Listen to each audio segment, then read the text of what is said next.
Olá, seja bem-vindo ao Novas Fronteiras.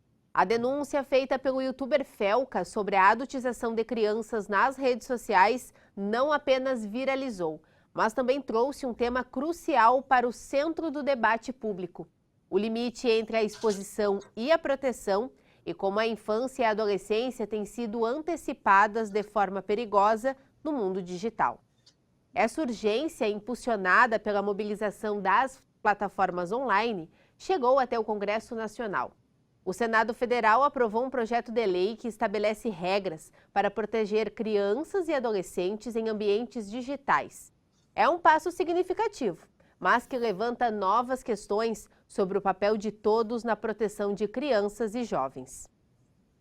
Para aprofundar essa discussão, recebemos hoje no Novas Fronteiras 2 especialistas no assunto: o promotor de justiça do Ministério Público da Bahia e especialista em direito digital, Dr. Moacir Silva do Nascimento Júnior, e a professora do curso de Direito da Universidade Franciscana, Rosane Leal da Silva. Sejam muito bem-vindos ao Novas Fronteiras. Dr. Moacir, qual é o principal, então, risco da adultização para o desenvolvimento psicológico e social de crianças e adolescentes no cenário atual? Laís, primeiro é uma satisfação estar participando desse programa, mais ao lado da professora Rosane, que é uma referência desde sempre para os estudos dessa temática, para a minha atuação também como promotor. E que bom que tivemos, finalmente, um grande movimento nacional que combate isso que observamos já, e a professora Rosane estudou na época do Orkut, no início ali disso que se chama rede social, e esse comportamento estimulado, né, por empresas, só falam plataforma, né, eles querem trazer o que seria uma neutralidade, mas é um grande negócio, é um negócio que segue um modelo antigo, um modelo da época do rádio, quando se permitia ampla difusão de mensagens para públicos aí muito grandes. E isso traz um certo conforto, uma recompensa. O adolescente vai fazendo coisas ali, ou mesmo a criança, que dão notoriedade a ela. E nisso ela realmente vai adotando comportamentos e vai imitando. A maior parte dos usuários da internet são adultos, ela vai imitando, vai aprendendo por imitação. E a gente queima etapas, né? O sistema nervoso central, ele se desenvolve no decorrer da infância e da adolescência, inclusive na fase da juventude, que vai aí até próximo dos 26, 27 anos, e isso é extremamente prejudicial ao desenvolvimento, que é biopsicossocial. E a grande, talvez, violação é a saúde mental.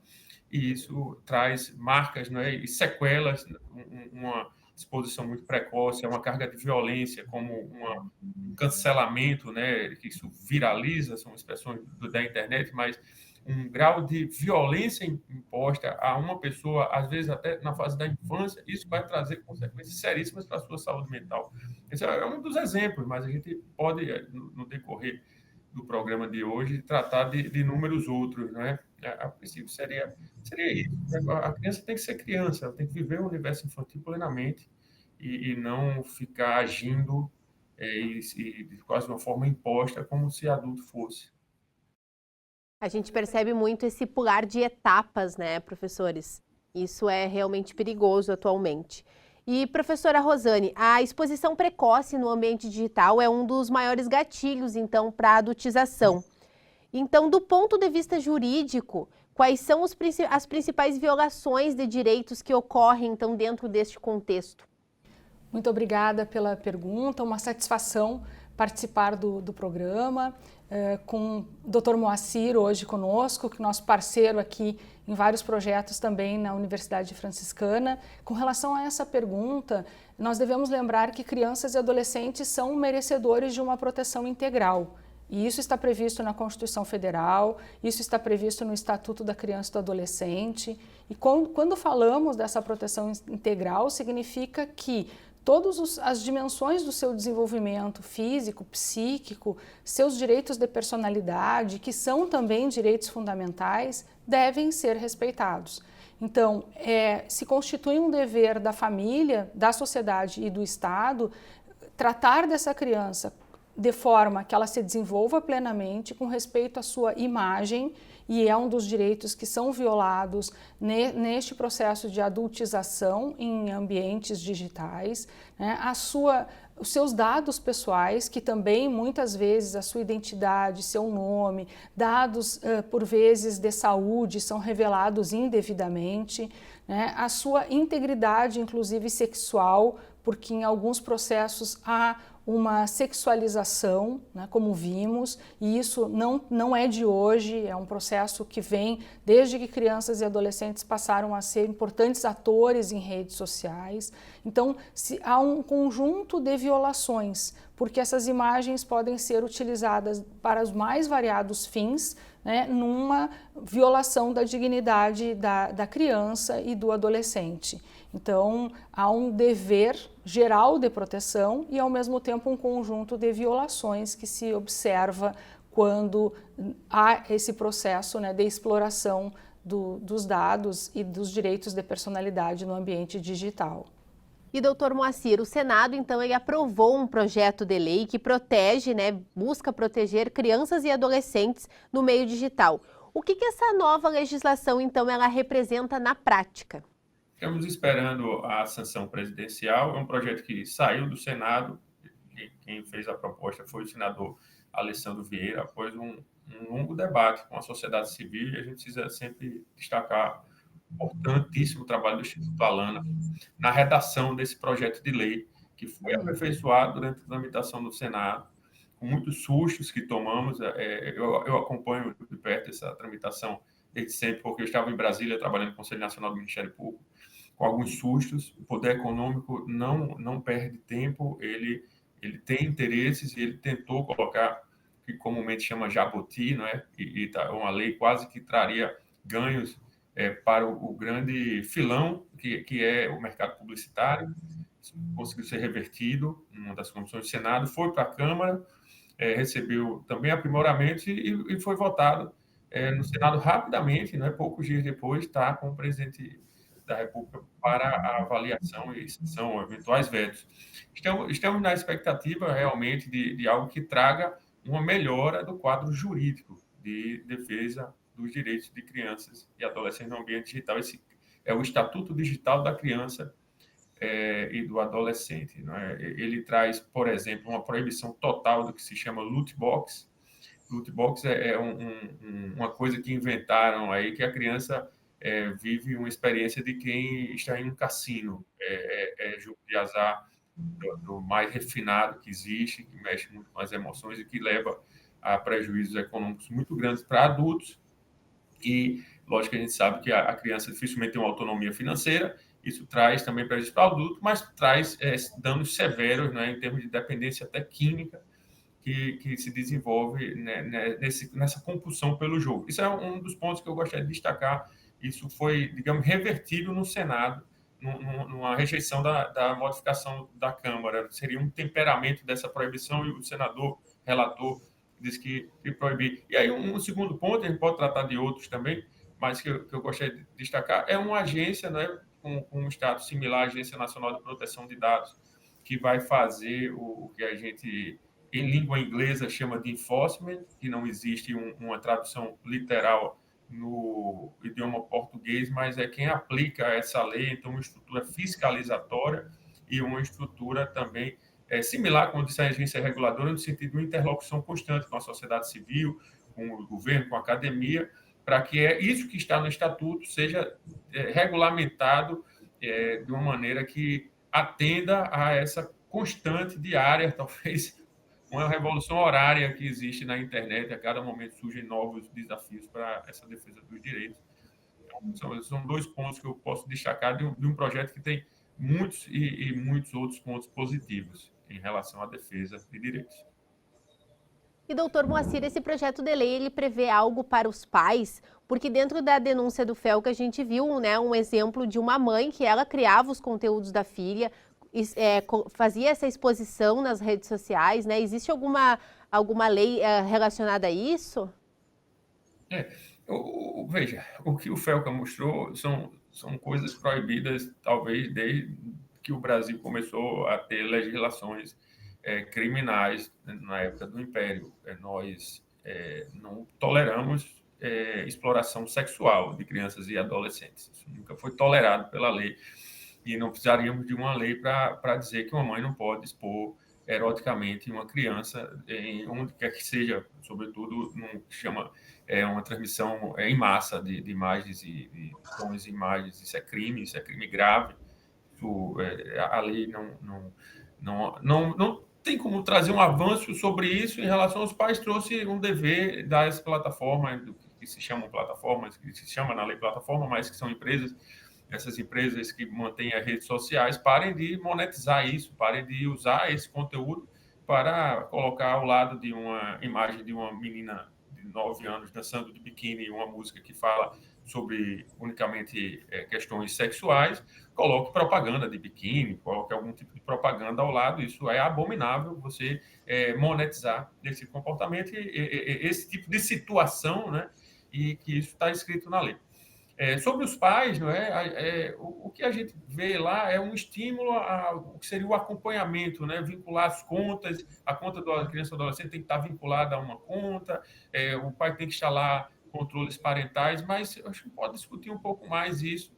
Não vejo muitos mecanismos tecnológicos para garantir esse vínculo importante de confiança que deve se formar entre crianças, adolescentes e seus pais ou cuidadores.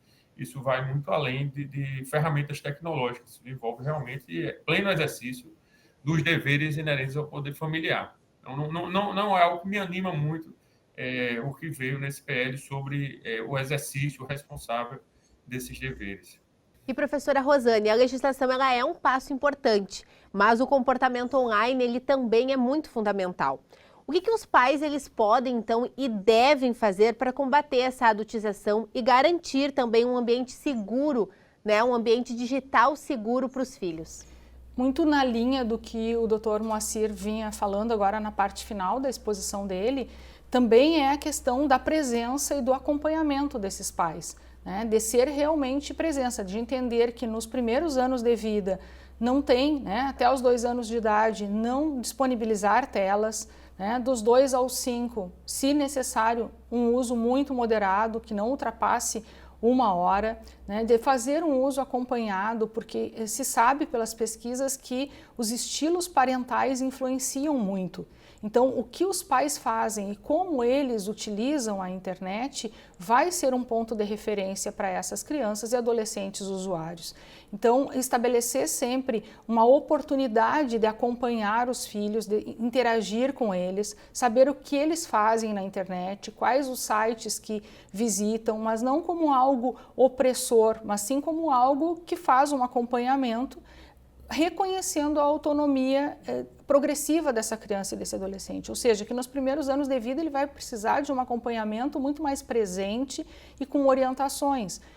À medida que ele vai crescendo, um acompanhamento que possa discutir sobre determinados assuntos, que possa se inteirar sobre o que os seus, então, adolescentes estão realizando, mas sempre no intuito de formar um pensamento crítico sobre os usos, de dialogar abertamente sobre os riscos, né? Porque é uma tecnologia que sim, ela oferece riscos, de participar da vida digital dos filhos e de não expor. Participar significa eu vou acompanhar como adulto, mas eu não vou promover uma exposição desmedida dos filhos, né? Eu vou ensiná-los a se preservar e, inclusive, um exercício muito bom é, se eu for publicar fotos deles, à medida que eles forem entendendo, perguntar se essa foto ou essa imagem pode ser publicada, se o titular desse direito acha interessante essa exposição, porque não é porque são crianças que eles não têm posicionamentos e eles têm direitos sobre a titularidade dos seus direitos de personalidade. Então, eles precisam ser partícipes desse processo,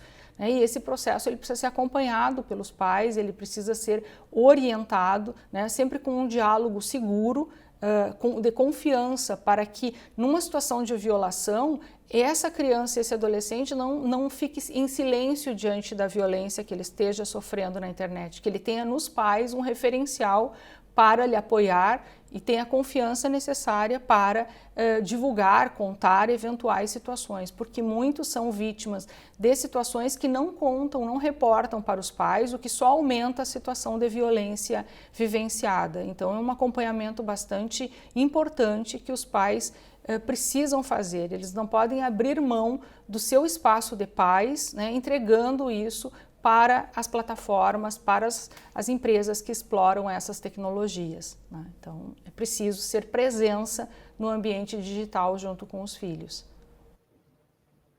E, doutor Moacir, em relação ao Ministério Público, qual é o papel, então, dele nesse cenário de adultização e quais são as ações que a promotoria tem adotado para enfrentar essa problemática? O Ministério Público sempre teve essa função básica, você tem uma instituição que atua ali no que seria na curadoria, né, na proteção dos incapazes, e aí a gente inclui relativamente incapazes também adolescentes, com inúmeras funções também no que se desenvolveu, no que chamamos hoje de tutela dos direitos difusos e coletivos. Eu preciso destacar, inicialmente, a função criminal, né? Eu sou promotor criminal em Salvador, e tenho essa função de buscar a punição e aplicação de penas criminais severas a quem dissemina conteúdo de exploração sexual infantil na internet, infelizmente, ainda padrastos, pais que estupram seus filhos, enteados. Isso digamos, um básico da função do Ministério Público na área criminal. Mas na área civil, né, e é onde a prevenção efetiva acontece, temos riscos e os riscos devem ser devidamente controlados e situações de risco que sejam criadas, que não estão previstas como crime, mas que devem, de alguma forma, cessar. Quando eu crio um risco não permitido por lei, eu não, e é isso que as empresas vêm fazendo no decorrer do tempo, aí que a internet começou a desenvolver, e pouco fazem em relação a isso. Então, o Ministério Público tem atuações na área civil também, e negociações que acontecem com essas empresas, tentando, antes de qualquer interpretação de lei específica do Marco Civil, aplicar a doutrina da proteção integral, que é prevista na Constituição Federal, que é prevista no artigo 227 da Constituição Federal, e que deve ser aplicada. Que deveria vir sendo aplicado. O problema é que são princípios e a empresa vai tentar interpretar esses princípios de uma forma mais suave e que impacte menos o seu desenvolvimento, o seu lucro, o seu resultado. A empresa, ao final de cada trimestre, ela tem que dar tanto de lucro, porque ela está na Bolsa de Valores. Então, isso é do jogo econômico. Não há problema em relação a esse interesse econômico. O problema é quando o interesse econômico notoriamente ignora deveres de proteção, não faz a devida o bloqueio, né, o que seria a filtragem de conteúdos ilegais. Então, um exercício importante no dia a dia das promotorias é fazer com que essas empresas dediquem estruturas de segurança no Brasil para que a criança brasileira tenha o mesmo nível de proteção da criança americana, que lá tem muito mais profissional filtrando conteúdo. E a partir do momento em que o Ministério Público age para aplicar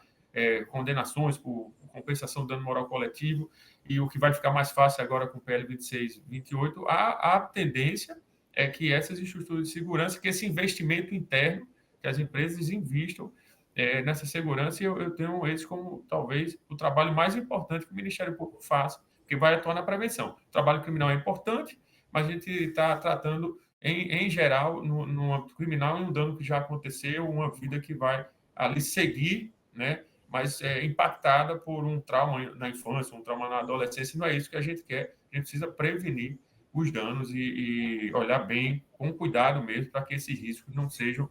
Os riscos já são muito grandes na própria existência da internet, mas precisamos conviver com eles, que esses riscos não sejam ampliados, como eu disse, por interesses aí, que são os interesses do capital, com o interesse de quem investe e que, ao final do exercício, existe um lucro considerável. Então, seriam esses os pontos que eu poderia destacar, assim, da atuação do Ministério Público.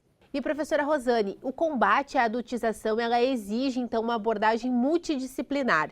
Além do direito e da família, que nós já falamos aqui, que outras ferramentas, outras esferas da sociedade, elas devem se envolver ativamente, então, para ajudar nesse combate? É importante destacar que nós temos um documento emitido pelo Comitê dos Direitos da Criança da ONU, em 2021, que se chama Comentário número 25. Esse comentário ele é muito importante porque ele menciona, né, a atuação das escolas, ele menciona a necessidade de trabalhar com as famílias, preparando e sensibilizando as famílias para essa educação digital, que também elas passam a ter essa atribuição muito presente, né, no dia a dia, mas trabalha também com os outros atores, sugerindo medidas para as escolas, né, que as escolas incluam pontos referentes à educação digital nas suas matrizes curriculares, que é algo muito importante, que sensibilizem, que tragam espaços de interação com os estudantes sobre isso, né? Então, a participação da escola, a participação das empresas, e esse projeto de lei vai, acredito, trazer um pouco mais de responsabilização para essas empresas. Então, as empresas não podem ficar, né, simplesmente se sentindo neutras nesse processo, elas têm que ter uma atuação de cuidado, né, numa lógica do cuidado, não apenas numa lógica do lucro, especialmente com esses sujeitos que são mais vulneráveis, né. Se destaca aqui também o papel de toda a sociedade, né, todos nós somos responsáveis, então se a gente vê um conteúdo que ele não é adequado, conhece ou tem conhecimento de uma situação que é violadora, encaminhe isso, reporte para os conselhos tutelares, que são os representantes da sociedade nesse sistema de garantias. Eles também precisam ser, por certo, treinados e trabalhados para que identifiquem e tragam essa temática para a sua pauta de atuação também, né? O papel das universidades nas suas extensões é um papel bastante importante para levar conhecimento à população, trabalhar esses pontos nas escolas. Então, é uma rede de proteção que ela precisa ser ativada, que vai envolver a família, que vai envolver a sociedade, aí incluindo a representação da sociedade nos conselhos, né, Conselho de Direitos e Conselho Tutelar, cada um de nós, individualmente, como membro dessa sociedade, e incluindo aí as empresas e também o Estado, não só produzindo as leis, mas vem uma etapa importante, que é implementando, é fiscalizando, é efetivamente se fazendo presente nesse processo que vai envolver todos eles nessa proteção integral. Então, em linhas gerais, seriam essas as diretrizes, né, de atuação no sentido de uma proteção de forma corresponsável. E doutor Moacir, a gente sabe que a tecnologia ela é mais rápida, ela avança mais rápido do que a lei. Como que a gente pode garantir, então, a proteção jurídica dos jovens, que ela não seja desatualizada diante das plataformas e das tendências digitais que a gente vem enfrentando? Esse é um grande desafio, realmente, e acho que o que a universidade faz quando estuda profundamente por meio de grupos como os que são constituídos pela professora Rosane e dedica disciplinas jurídicas a isso, eu tenho como a questão básica, nós precisamos ter intérpretes da lei capazes de aplicá-la à realidade e sempre no dia seguinte a sanção vai surgir uma nova situação e isso faz parte, né, de todos os fenômenos. Na questão tecnológica, o que acontece é o seguinte, a tecnologia, a internet, trouxe uma possibilidade de escala muito rápida. Você lança um produto ou serviço novo, ele alcança 1 bilhão de pessoas no mundo inteiro. E isso, para o capital, é o canto da sereia. Eles começam a injetar dinheiro nisso e o poder econômico vem de uma maneira sempre muito articulada. Eles fazem isso, digamos, um grande exemplo é a indústria tabagista, de algo que se sabia na academia de sempre, que havia problemas seríssimos para a saúde pública e que isso, por décadas e décadas, vai se mantendo a partir de estratégias, sobretudo de relações públicas e de lobby nas instâncias decisórias. Então, nós precisamos produzir esse conhecimento chegar ao debate público.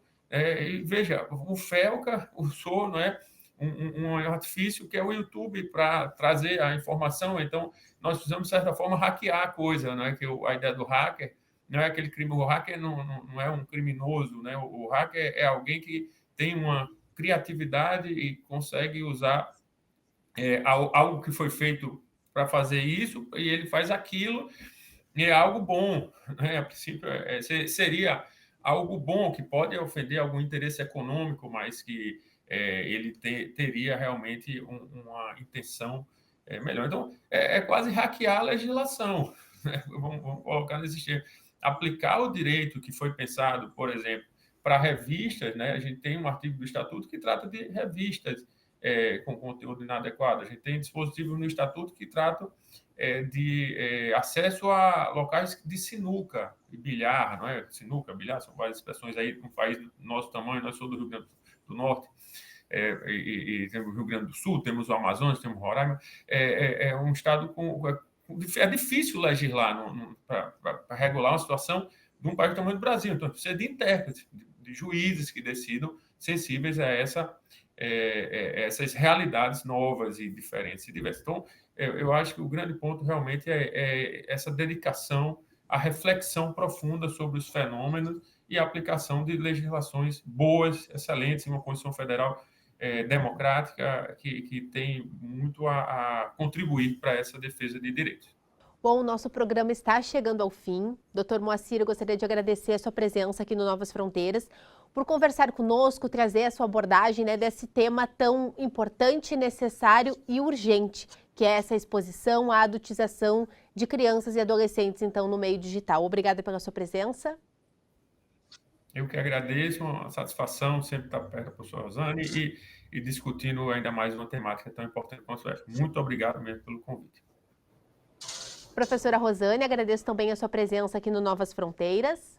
Muito obrigada pela oportunidade. Esse tema é essencial e discuti-lo num ambiente acadêmico, né, e também com a presença de alguém que atua na área todos os dias é uma satisfação. Agradeço a oportunidade.